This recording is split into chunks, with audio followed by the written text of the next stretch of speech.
দুনিয়াতে আমাদের জীবন এবং মৃত্যু সৃষ্টির একমাত্র উদ্দেশ্য হচ্ছে আমাদের আমলের পরীক্ষা করা।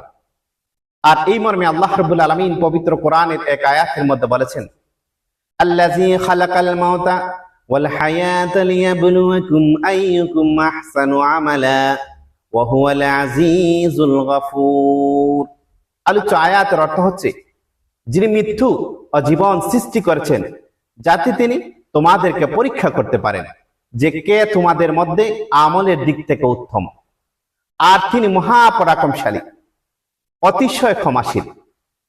আলোচ্য আয়াতের আলোকে প্রিয় নবী সাল্লাল্লাহু আলাইহি সাল্লাম ছোট্ট একখানা হাদিসের মধ্যে ইরশাদ করেছেন প্রকৃত বুদ্ধিমান এবং অক্ষম ব্যক্তির পরিচয়।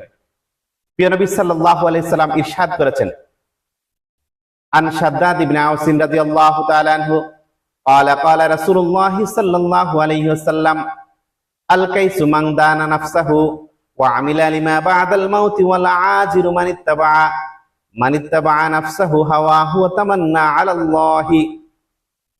আলোচ্য হাদিসে প্রিয় নবী সাল্লাল্লাহু আলাইহি ওয়াসাল্লাম ইরশাদ করেন, হযরত শাদ্দাদ ইবনে আওস রাদিয়াল্লাহু তাআলা আনহু থেকে বর্ণিত, তিনি বলেন, আল্লাহর রাসূল সাল্লাল্লাহু আলাইহি ওয়াসাল্লাম বলেছেন, যে ব্যক্তি নিজের নাফসকে নিয়ন্ত্রণ করে এবং মৃত্যুর পরবর্তী জীবনের জন্য কাজ করে সেই প্রকৃত বুদ্ধিমান।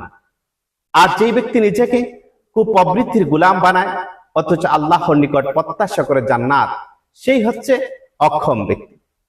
আল্লাহ রাব্বুল আলামিন যেন আমাদের প্রত্যেক মুমিন মুসলমানকে পবিত্র কোরআনের এই আয়াতের এবং হাদিসের যথার্থ মর্মার্থ বুঝে আমলের তৌফিক দান করেন, দুনিয়ার জীবন এবং আখিরাতের জীবনে কল্যাণ হাসিলের তৌফিক দান করেন।